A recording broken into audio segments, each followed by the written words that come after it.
روایات میں اس طرح بھی آتا ہے کہ اب بندوں کا عہد کیا ہے؟ اللہ میں اوفو بعہدی، وعدہ پورا کرو. تو بندوں کا عہد کیا ہے؟ اسلام کو ماننا، اس پر عمل کرنا. اوفی بعہدکم، میں بھی وعدہ پورا کروں گا. اب اللہ کیا وعدہ پورا کرے گا؟ جب بندے وعدہ پورے کریں گے، حضور پر ایمان لے آئیں گے، اسلام لے آئیں گے، اس پر عمل کریں گے اچھے طریقے کے ساتھ، اللہ کا اپنے عہد کو پورا کرنا، ان سے خوش ہونا، اور بدلے میں جنت عطا فرمانا ہے. اور پھر اللہ فرمایا مجھ سے ڈرو، وَإِيَّايَ فَارْهَبُونَ، لوگوں سے مرعوب مت ہو. ایسا نہ ہو کہ جو عذاب تم سے پہلے لوگوں پر نازل ہوئے کہیں تم پر بھی نہ آ جائیں. یعنی ترغیب بھی دلائی جا رہی ہے آ جاؤ، اور ترہیب بھی ہے، ڈر بھی ساتھ ہے. یعنی رغبت اور حیبت دونوں جمع کر کے اتباع حق اور نبوت محمدی کی دعوت دی جا رہی ہے کہ قرآن کے ساتھ نصیحت حاصل کرنے، اس کے بتلائے ہوئے احکام کو ماننے، اس کے روکے ہوئے کاموں سے رک جانے کی اللہ تعالیٰ نے ہدایت فرمائی.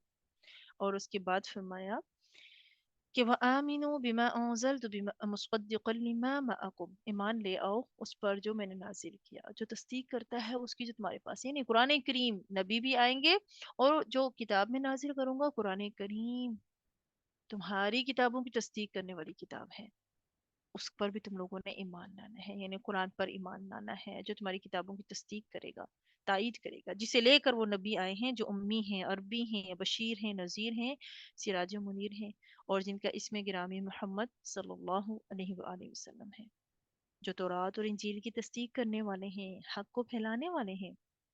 اور جیسے کہ میں نے آپ سے کہا نا کہ تورات و انجیل میں آپ صلی اللہ علیہ وسلم کا تشریف لانا تورات کی سچائی کی دلیل تھی، اس لیے کہا گیا کہ وہ تمہارے ہاتھوں کی چیزوں کی تصدیق تصدیق ہیں، تمہارے ہاتھوں میں جو کتابیں ہیں اس کی تصدیق کرتے ہیں. تمہیں علم ہے، وَلَا تَكُونُوا أَوَّلَ كَافِرٍ بِهِ، پہلے ہی کافر مت ہو جاؤ، پہلے ہی انکار کرنے والے مت ہو جاؤ. یعنی اولا کافرین، پہلے انکار کرنے والے سے مراد کیا ہے؟ یہ دیکھیں کفار قریش نے تو انکار کر دیا، وہ تو کافر ہو چکے. تو اب بنی اسرائیل میں دیکھیں، یہ تو اہل کتاب ہے نا، اللہ کو مان رہے، اپنے رسولوں کو مان رہے. اب جب حضور کا زمانہ آیا، حضور کا ٹائم آیا، تو اب جب انہیں دعوت دی گئی تو بنی اسرائیل کا انکار جو ہوگا نا، وہ اہل کتاب میں پہلی جماعت کا انکار تھا، اس لیے انہیں اولا کافر، پہلے کافر کہا گیا. کہا ہے پہلے کافر مت بنو، پہلے سے انکار کرنے والے مت بنو، کیونکہ ان کے پاس علم تھا جو دوسروں کے پاس نہیں تھا. اور پھر میں ولا تشترو بآیاتی ثمنا قلیلا، میری آیتوں کو تھوڑی قیمت میں مت بیچو. اشترا، خریدنا اور بیچنا دونوں کے معنی میں استعمال ہوتا ہے.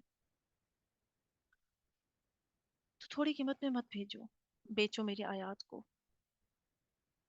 اگرچہ ساری دنیا ساری کی ساری بھی مل جائے، جب بھی وہ آخرت کے مقابلے میں تھوڑی اور بہت تھوڑی ہے. تو میری آیات پر ایمان لانا، میرے رسول کی تصدیق کرنا نہ چھوڑو.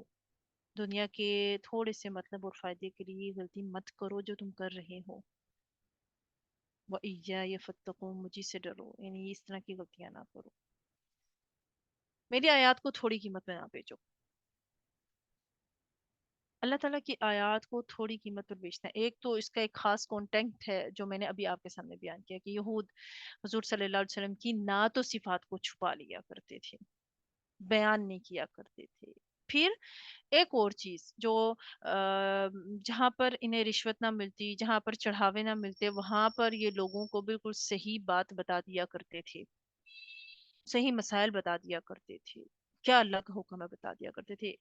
لیکن جہاں پر کچھ مل گیا وہاں آیت ہی بدل دی، مطلب ہی بدل دیا. یہ ان کی بری عادت تھی. تو اللہ نے فرمایا مجھ سے ڈرو، دنیا کے چند فائدے کے لیے اس طرح کی غلط اور فضول حرکتیں مت کرو. اب یہ آیات ہمیں جو ایک لیسن دیتی ہے حدیث کی، جب ہم کتابوں میں جاتے ہیں، ابو داؤد شریف میں ہے کہ آقا علیہ الصلوۃ والسلام فرماتے ہیں جو شخص اس علم کو جس سے اللہ تبارک تعالیٰ کی رضامندی ہوتی ہے اس لیے سیکھے کہ اس سے دنیا کمائے، تو وہ قیامت کے روز جنت کی خوشبو بھی نہیں پائے گا. ایک بندہ صرف دین کا علم اس لیے سیکھ رہا ہے کہ میں دنیا کماؤں، تو جنت کی خوشبو سے بھی محروم رہے گا.